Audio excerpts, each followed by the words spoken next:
What if instead of Weyalnd, it was David and Shaw who woke up the engineer in Prometheus? What would happen then? Let's speculate. The US CSS Prometheus glided through space. Its destination was a moon 34 light-years away from Earth called LV-223. Deep within the ship, hidden behind layers of security, Peter Weyalnd rested in his specially designed stasis chamber. Unlike the standard pods, his was equipped with advanced medical systems meant to monitor and preserve his fragile condition. The android David moved through the corridors of the ship, the soles of his shoes making no sound against the polished floors. He entered the secure chamber, approaching Weyland's pod. He then checked the medical readouts from the pod, as he did every day, and made the following observations. Heart rate steady, oxygen levels optimal, neural activity within acceptable parameters. Yet today, something caught his attention, a slight fluctuation in the cerebral readings. Curious, he whispered. He initiated a diagnostic protocol, the results of which revealed a minor anomaly in Weyland's brain activity. Nothing alarming, but enough to warrant attention. Perhaps an effect of the stasis, David mused. He adjusted the pod's settings to compensate and made a note in the ship's log. Several weeks passed without incident, and David continued his solitary routine. But then one morning, as David reviewed Weyland's data, he noticed the anomaly had not only persisted, but intensified. Neural activity was becoming erratic, with occasional spikes that defied the patterns expected during stasis. Noticing that the neural anomalies had intensified, David ran a comprehensive diagnostic. The results indicated that Weyland's advanced age and underlying medical conditions were causing his neural functions to deteriorate during stasis, a rare but critical complication.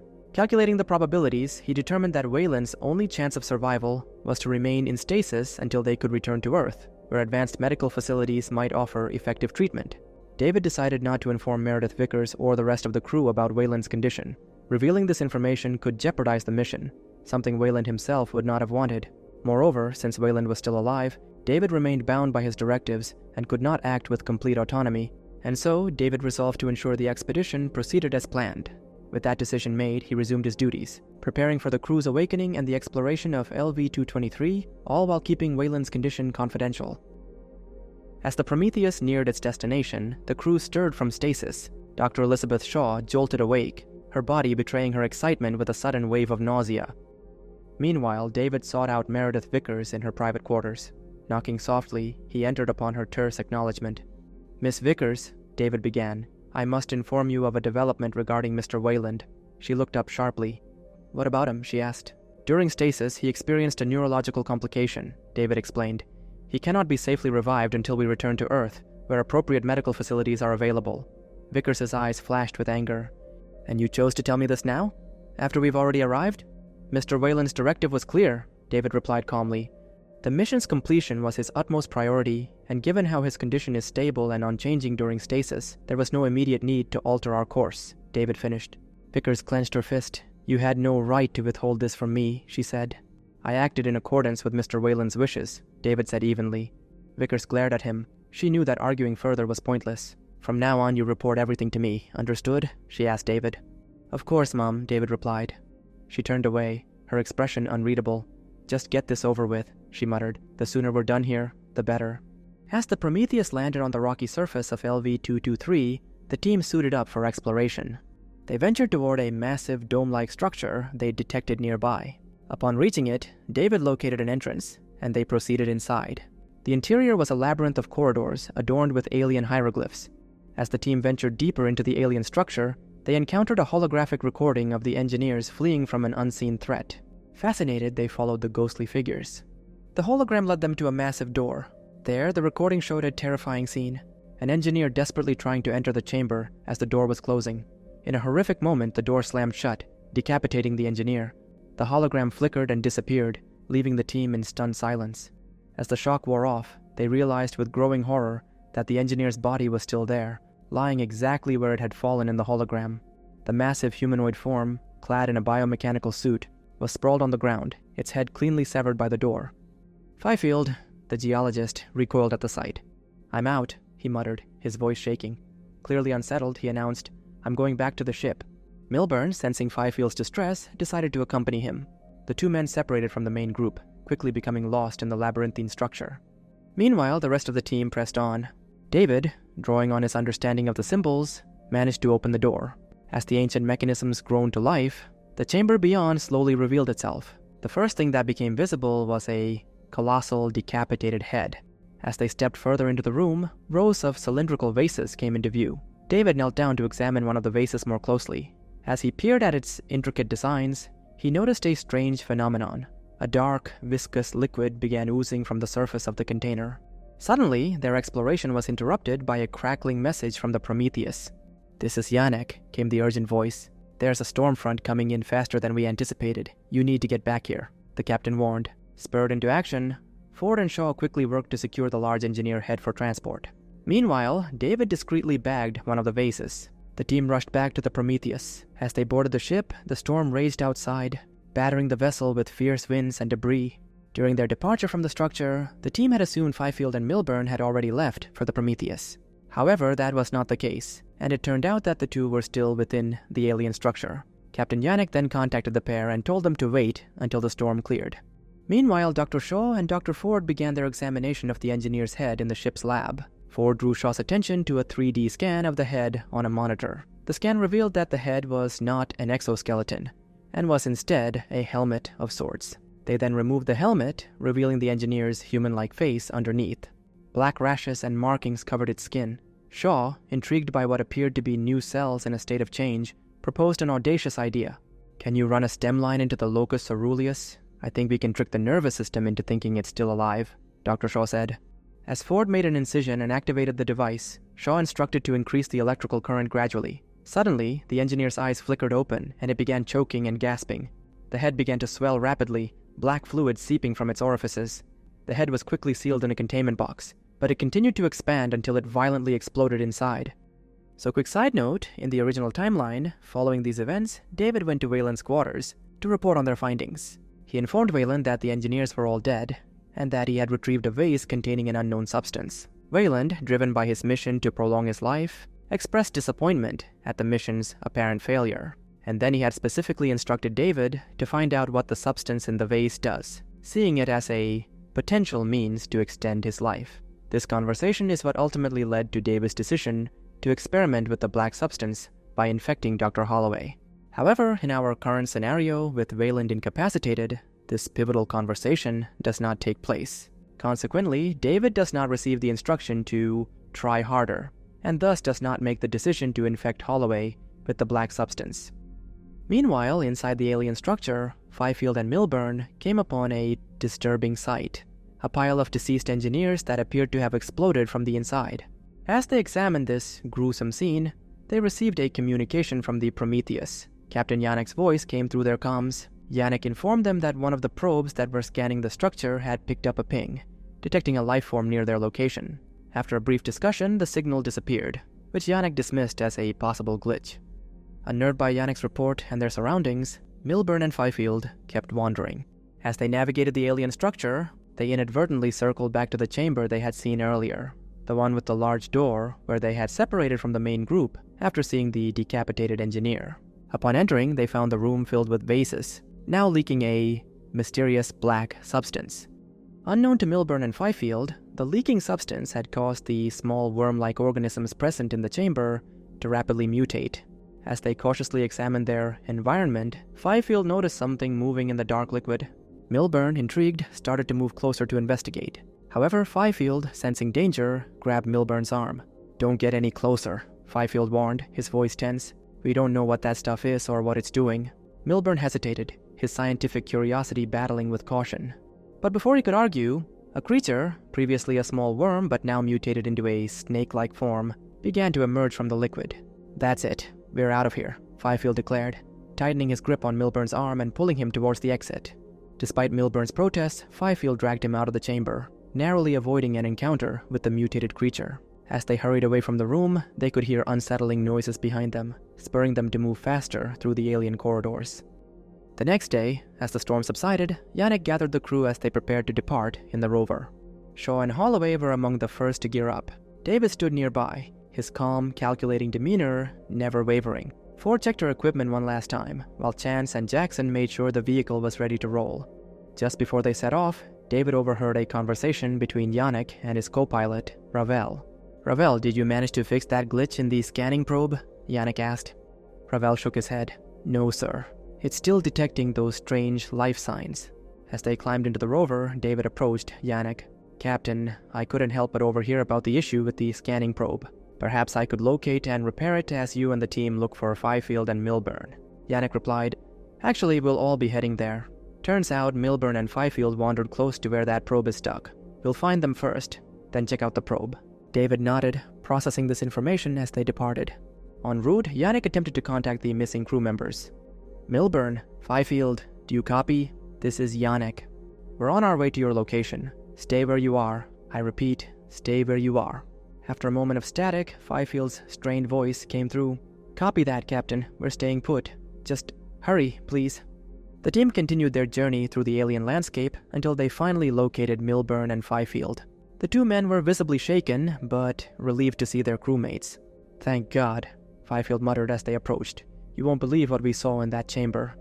As Milburn and Fifield were being checked for injuries, Yannick made a decision. "Chance and Jackson, I want you to take these two back to the ship. Have them checked out thoroughly," Yannick finished. As Milburn and Fifield were escorted back to the ship by Chance and Jackson, the rest of the team pressed on towards the location of the glitching probe. Soon enough, they saw the small scanning probe, or PUP, as Fifield called it, hovering near a massive metallic door that seemed oddly out of place against the rocky terrain. "There it is," Yannick said. Shaw's eyes widened with excitement. "It looks like an entrance." Holloway, his eyes gleaming with anticipation, strode forward. "Well, what are we waiting for? Let's get this door open and see what's inside." "Hold on," Yannick cautioned, holding up a hand. "We don't know what's on the other side." David stepped forward, his gaze fixed on the intricate patterns etched into the door's surface. "Fascinating. The symbols here appear to be a form of locking mechanism. I believe I can decipher it." "Then do it, David," Holloway urged, barely containing his excitement. "This is why we came all this way, isn't it?" Yannick sighed, recognizing the futility of further caution. "All right, David, see if you can get that door open. But everyone stay alert," Yannick finished.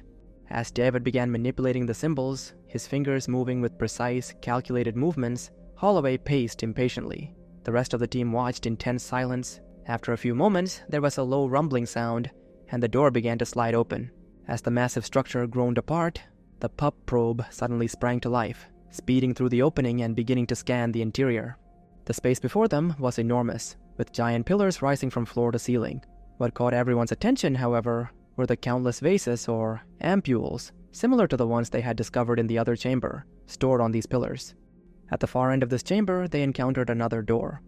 David stepped forward to examine it, following which he began working on the door's controls.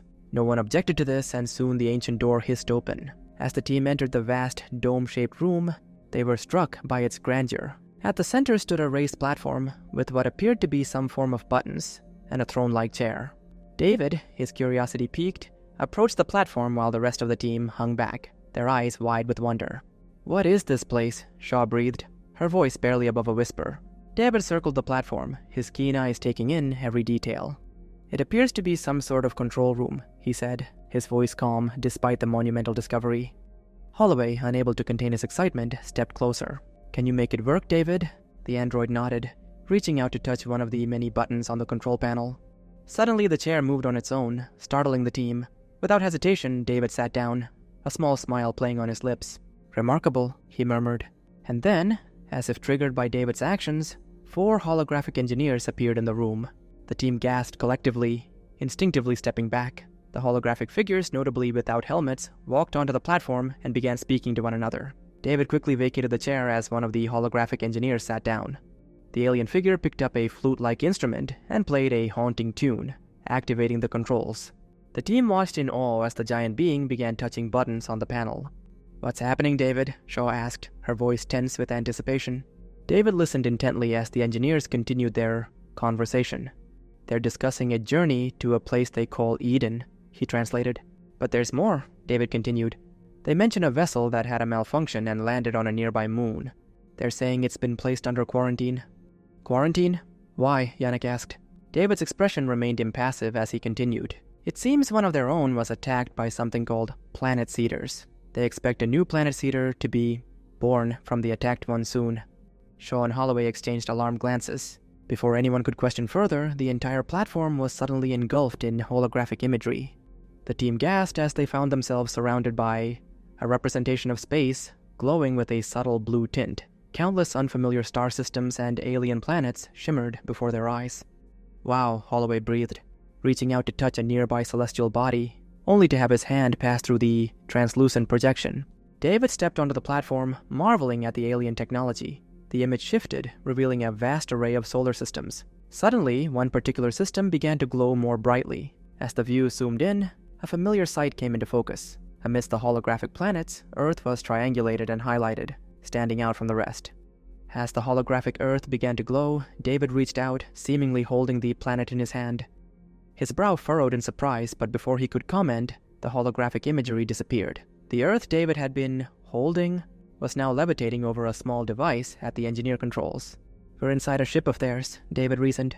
"They were headed to Earth?" Ford asked, looking at David. But David's attention had already shifted. One of the sarcophagus-like pods in the room had begun to glow. David approached it, leaning in close to listen. A slow smile spread across his face. "It's not empty," he announced, turning to face the team. "There's an engineer inside, and it's alive." As the team stood before the living engineer in his cryopod, a tense silence fell over the group.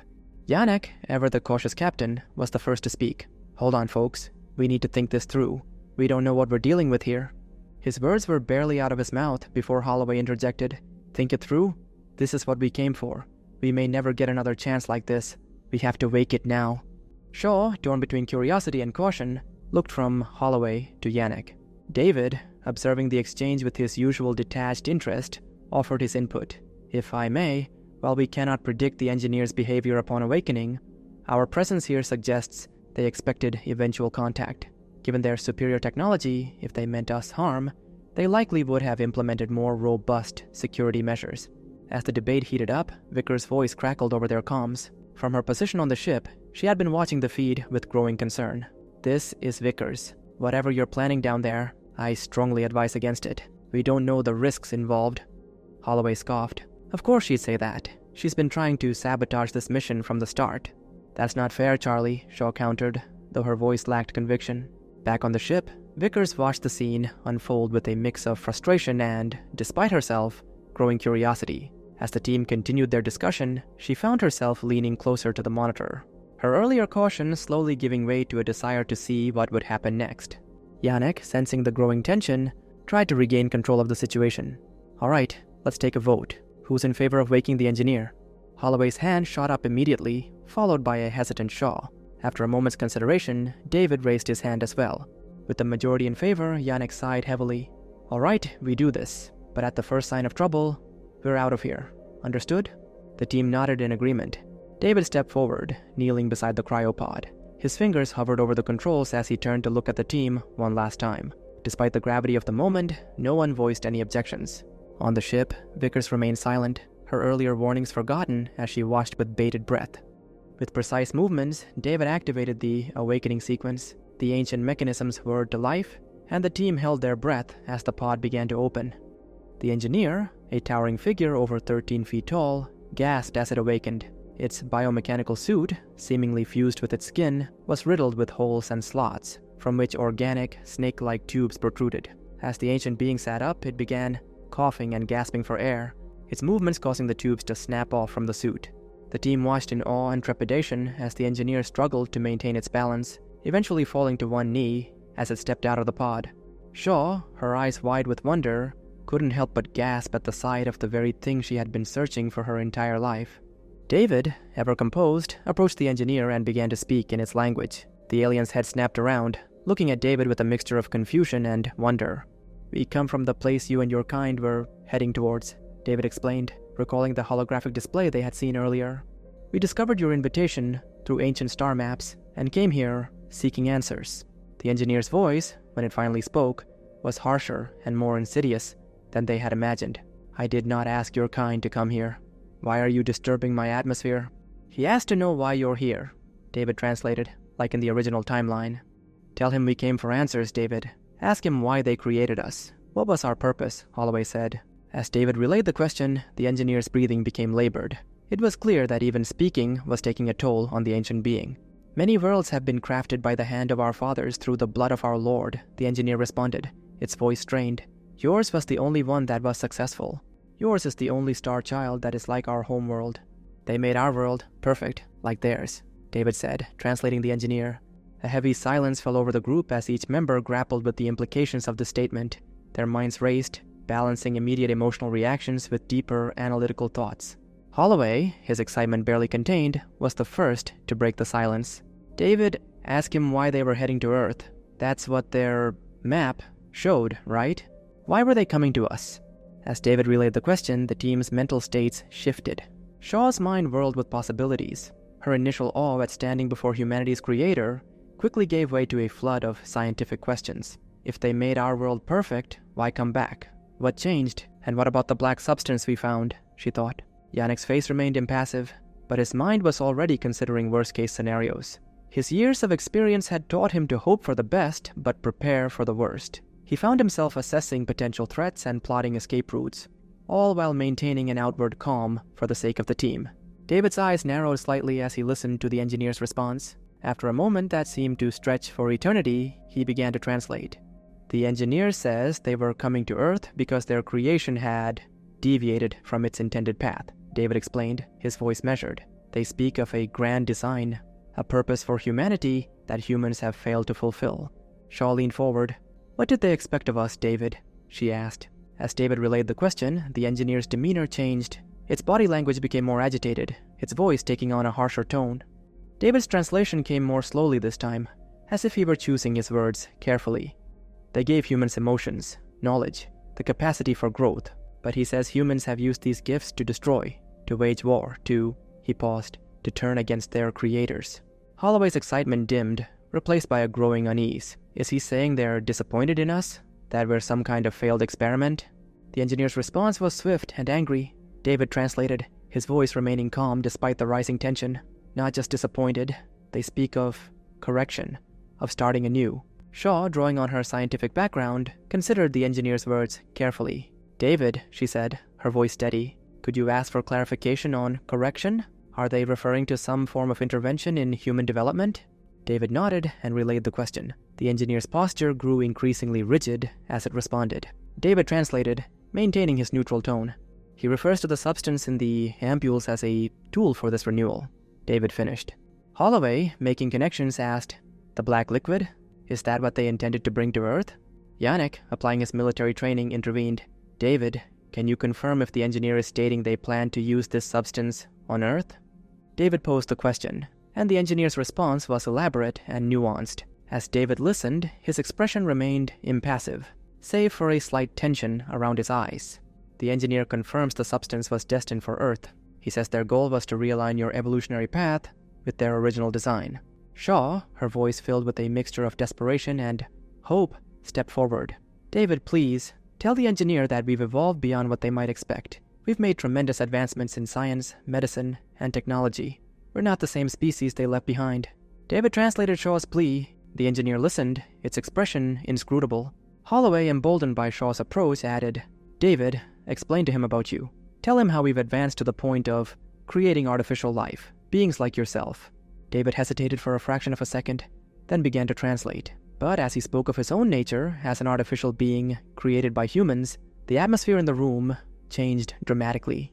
The engineer's expression contorted into one of rage and disgust. Before anyone could react, it lunged forward with incredible speed, its massive fist connecting with David's chest. The impact sent the android flying across the room, crashing into the far wall with a sickening crunch.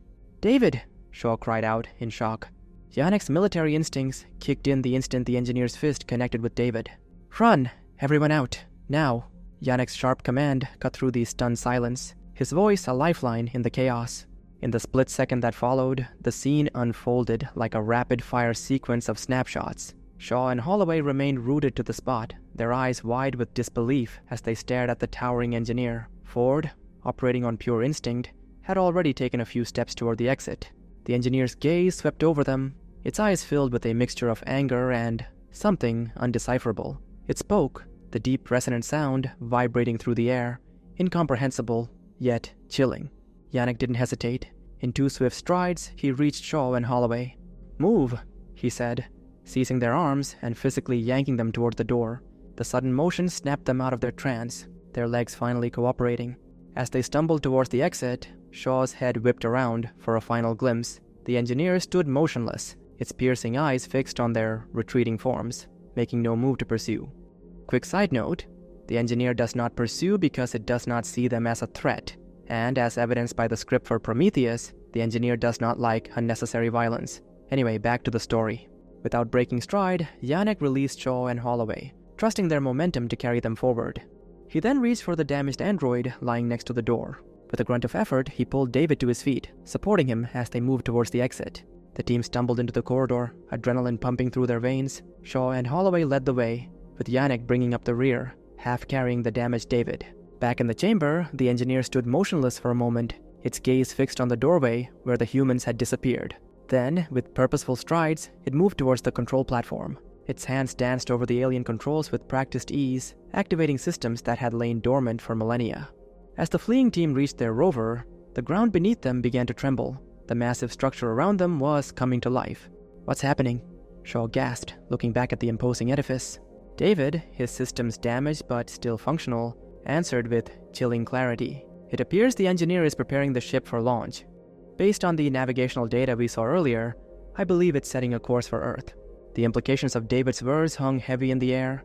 As the team raced back towards the Prometheus in their rover, inside the alien ship, the engineer was making final adjustments. In the center, a large, cannon-type chair rose from a circular hole. Once fully emerged, it rotated into position, ready for its pilot.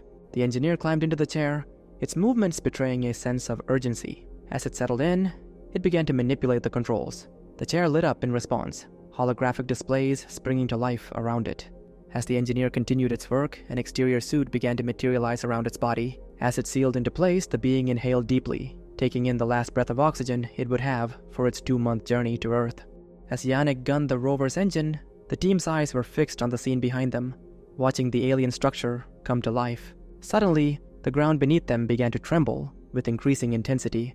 "Look," Shaw cried out, pointing back towards the structure. The team watched in awe and horror as a massive ship, dwarfing even the Prometheus, began to rise from the opening in the alien structure. The enormous vessel rotated slowly, spinning anti-clockwise as it ascended into the sky. As they approached the Prometheus, the team could see Vickers standing at the ship's entrance, her face a mask of shock and disbelief as she too watched the alien ship's ascent.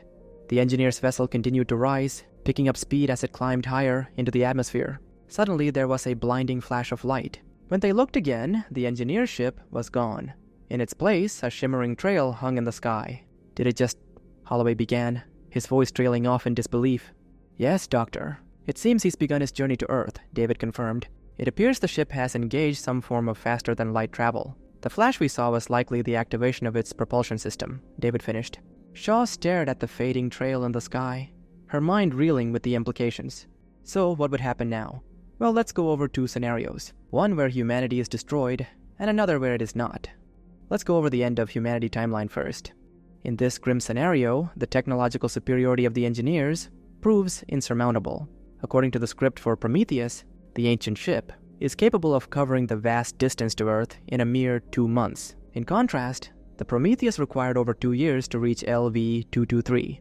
And as for the Prometheus being able to warn Earth, it is unclear if they have communication systems that are capable of sending a message that would reach Earth before the engineer does. And so, in this timeline, upon reaching Earth, the engineer deploys the bioweapon. Humanity, caught unprepared, faces a fate similar to the aliens on Planet 4 in Covenant.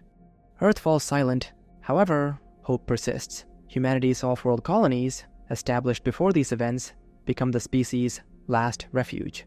While Earth is lost, humanity endures among the stars, forever altered by this cosmic tragedy. And now for the scenario where humanity is not wiped out. In this timeline, with David's assistance, the crew manages to access one of the other engineer ships on LV-223. They use this vessel to give chase to the engineer, although their quarry maintains a considerable head start. However, if this engineer ship has some form of communication system that could send a warning to Earth before the engineer gets there, this could change things. Earth, now forewarned, has precious time to prepare its defenses. Janek's earlier mention of warships proves crucial, as it implies the existence of a capable defense fleet in this universe. As the engineer approaches, instead of finding a vulnerable planet, it encounters a fully mobilized Earth, ready to fight for its survival. The fate of humanity hangs in the balance, but unlike in the previous scenario, it's a fate that humans themselves have the opportunity to influence and potentially change.